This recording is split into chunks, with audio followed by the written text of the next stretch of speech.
everybody, it's me, GhostCritic. I'm here with a comic book review video for you.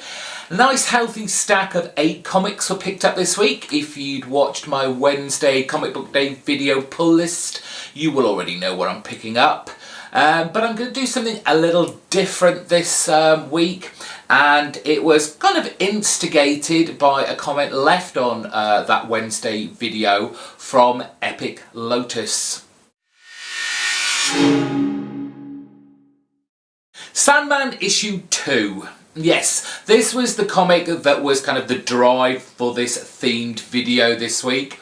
What Epic Lotus asked was, is it worth picking this new series up if you hadn't already read the original series from Neil Gaiman? Now, at the time, I said, and I commented back, that although there are some nice little kind of Easter eggs in there in last issue, and there are some bits in this issue that would appeal to people who have already read the original series, given that this is a prequel, there shouldn't be any problem picking this up and just reading it and enjoying it for what it is. I kind of want to retract that statement now, because I've had a think about it, and I think it's better if you read the original first, because there's stuff that goes on in last issue and this week's issue that certainly allude to stuff that has happened in the original series, and I think if you read this first, went on to the original run of the series, it wouldn't have that certain spark that these last 2 issues have had for long-time readers of the Sandman. Saying that, this issue, we've waited a while for it, and to be honest with you, it's clear that we're waiting for the artwork rather than the storyline, because to be honest, the storyline really doesn't go very far in this issue. We ended up in last month's issue with all the variant kinds of Sandman, all the different guises and personas, and it's really just a very text-heavy question that never seems to get answered throughout the comic, and that is, why have we all been brought here? The artwork as well as the text is also very dense. There are a lot of very cleverly drawn panels along with kind of the structure of it all by J.H. Williams, but it does get a little confusing at times, and I do feel that sometimes Williams is trying to be a little bit too clever. Pare it down a little, clip a few bits off, and it will just be the perfect comic that I picked up with issue 1 of this series. So, to be honest, having had to wait for 3 or so months, I was a tad disappointed with this issue. I hope that they've kind of caught up a little now and have at least got another issue in the bag to put out more regularly. Fables issue 139. Last issue was one of those clever Bill Willingham digression stories that go off from the main story arc, and I said at the time, he does do this a lot in this run of Fables, but they are always very cleverly placed and they are there for a reason. And at the time, at the end of that, I was hoping we were going to get back to the main storyline. But again, this issue is another of those kind of digression stories. But again, it is so integral to what Bill Willingham is leading up to. As I every time I review Fables, I always say, go pick it up. It's a fantastic run on a series of comic books, and though I would say pick this up in trade now, we have only 11 more issues before it finishes, and clearly Bill Willingham is creating what I will hope be an absolutely epic ending to what has been one of my favourite Vertigo runs. So while I would wholeheartedly recommend you picking this issue up, I would say go pick out the trades and get it that way. Sex, issue 12. No. I don't want to inflict this pain on you. Let me shoulder the burden for you. I know what you're all shouting at me now. Just drop it, just drop it. I can't. I know you're shouting at me, it's a waste of time, you're wasting your money, but I worked something out with this issue. The premise of Sex has always been about Simon Cook. Now, he is this retired superhero, and he's trying to integrate back into normal life without going out and, you know, beating up villains, hoodlums, gangs, and he's having a hard time trying to find his place again. But whenever he turns up on a page of this comic, it's boring. There is no tension there. It's whinge, whinge, whinge, and it really drags the comic book down. However, and this is where issue 12 was so much better than it has been, we've had a few flashes of good storylines sporadically, but this centres a lot on the kind of peripheral characters, most of all his ex-sidekick Keenan, who is at the moment trying to infiltrate a kind of gang, and he's going through an initiation process, a rather painful initiation process. But you kind of get his motivation, his drive for wanting to be part of this gang. You also get a little bit more with the old guy, our kind of super villain, so to speak, finding a rather painful, creative, slightly sordid way of torturing one of his erstwhile villainous cohorts. It is quite uncomfortable to look at and read, but at the same time it's car crash TV. You can't avert your eyes. You're kind of just looking like this. We also have our kind of Madame from the brothel. I think her name's Vanessa?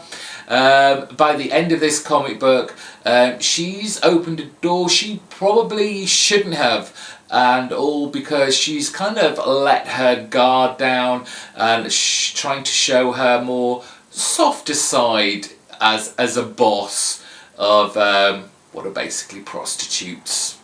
Aleksander, issue 5. If you like your sci-fi, but with a kind of very much a twist of humanity, if you like more slow-paced comic books that aren't about caped superheroes, that aren't all about punching and pummeling each other, then Aleksander could well be the title for you. For those of you who aren't aware of this book, this is your first time seeing it, Ada is a very highly sophisticated, a robot basically, made to look like a human being and to be like a companion for whoever buys this robot. However, our other character, Alex, wants a little bit more from his robot, and that is feelings. Being able to think for herself and become basically more human. In this issue, well, at the end of the last issue, we just had this kind of apparently highly illegal process of kind of switching on basically their self-awareness, and this issue deals with Ada's kind of first foray into feeling things for the first time, and what an overwhelming experience that must have been for her. So beautifully written by Jonathan Luna, so simply but effectively drawn by Sarah Vaughan. Like I said, it's a sleeper. I'd call it a sleeper hit for Image. I don't know many people who are picking this up, probably due to the more gentle pace of it, but I think you're missing out. Justice League 29. I'd recommend you picking this up after this issue. It has been a struggle for me reading Justice League Dark at the moment due to its crossover with this kind of Forever Evil Blight storyline, which I know nothing about. And this is the problem that you face if you're only reading this title in the whole crossover event, because obviously things have happened in the other issues between Justice League Dark 28 and this 29. You try your hardest to pick it up. DeMatteis does his best. He didn't do as good a job in this issue as he's done in previous, but he does try to help the reader out at the beginning of the book to kind of catch up readers. He's well aware, I think, that people will not be picking up every single issue of this tie-in. People will not understand little bits that have been going on. I'm just kind of glad it's all done now. I think we're going to see a very different team, and probably without John Constantine in it. There is a breaking up of our magical love affair. The artwork, Cifuentes, hope I said that right, is very nice. It's very good. But the storyline, this whole Blight thing, it just wasn't for me. I'm looking forward to seeing what DeMatteis is going to put Justice League Dark's new team through next. Umbral, issue 5. Fan of Lord of the Rings? Fan of dark fantasy?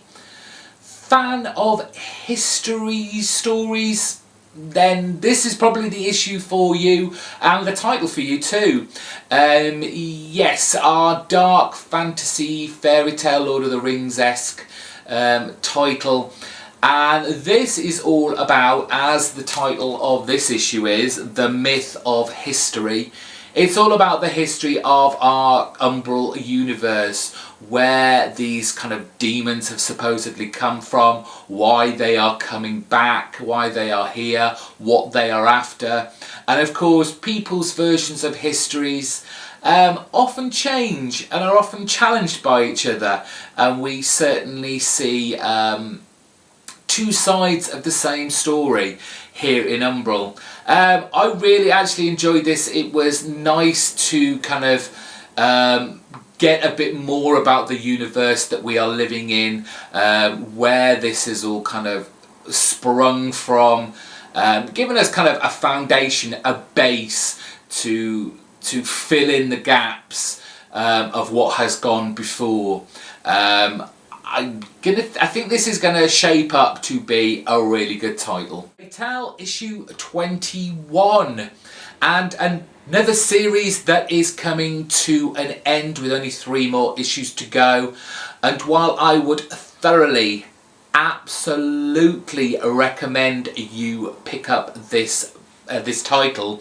I suggest you go pick up the trades. I think there's been 3 of them so far, and just gorge yourself on Brubaker and Phillips' occult noir thriller, which has had me hooked from the very beginning, and I'm kind of sad to see this go.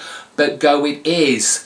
With issue 21, much like Bill Willingham is doing on Fables, he's gearing up for his big finale.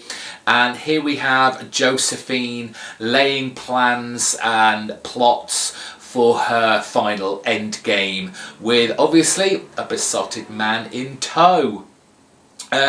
We get introduced to Otto, the librarian, a gentleman who isn't affected, it appears, by Josephine's seductive powers, and this is explained why in this issue.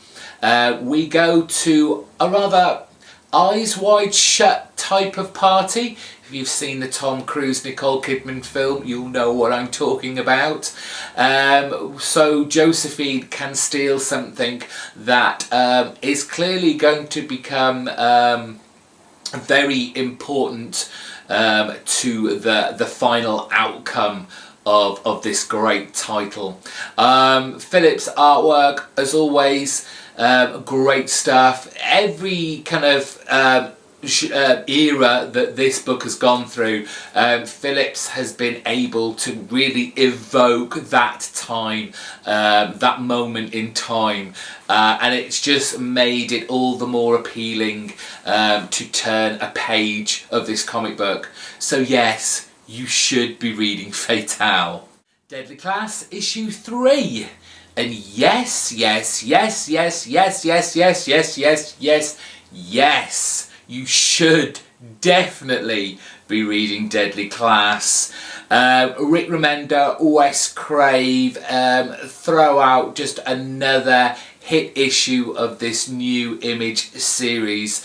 To be honest with you, I don't think there is anything this good that's new out on Image right now.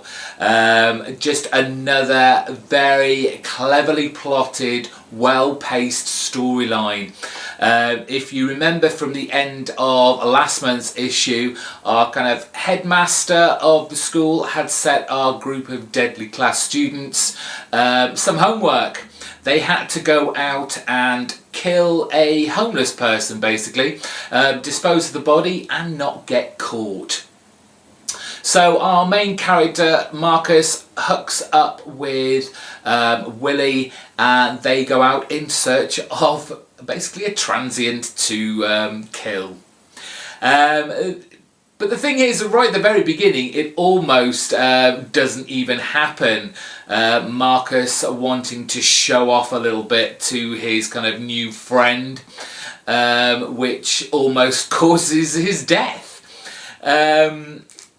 But through some kind of knowledge of the streets, we found out obviously in the first issue Marcus has been living on the streets for some time, so he knows people, and he knows the kind of worst people around who deserve to basically die, and they both go off to find this transient to murder. Along the way, these two guys basically bond. Clearly, Rick Remender wants this to be, in a strange kind of way, it's a very music backgrounded story. He's always kind of peppering the plot with themes about music, dropping names of bands, and you almost forget until you get this name of a band or a rapper that this is actually taking place in the 80s. This isn't in the present day, which I think is really, really cool. But we do see Marcus and Willie bonding somewhat, and the fact that we get a little bit of a reveal about Willie's background. He's in the kind of the gang rapper contingent of our deadly class academy, this school for assassins, and he's the leader of them, and he's meant to be this badass character, and he has apparently this badass origin story of how he's worked his way up to be the head of this gang, but it's all basically a lie. And you can see that from stuff that happens, because I don't really want to spoil this, because there's a really good twist at the end of this issue, that both of them have kind of awful upbringings. Some terrible things have happened to them in their youth, which has basically led them to where they are now. Yes, the two of them go out, they find this transient that apparently deserves to die, but it just all goes wrong, and you think that they're going to come back, they're going to fail the class, and then that's it for them. But in a kind of twist of fate and a little kind of another snatch of Marcus's history as a younger child, we get our killing, basically. Top notch book. I am so looking forward to issue 4 of this. From the cover, it looks like they're going to Las Vegas. And that's it, there we go. It's all done for another week. Thank you all for watching, sticking it through to the end. If this is your first time here and you've just liked what you saw, I do lots more videos every day of the week. So please hit that subscribe button to check out the rest of my stuff and never miss out on a video. Thank you to all my recent subscribers for checking me out and sticking with me. Give it a big thumbs up. And always appreciate the comments in the box below. I try and reply to every single one of them. Till next week, have a great weekend, have fun with your comics, and I'll see you next week.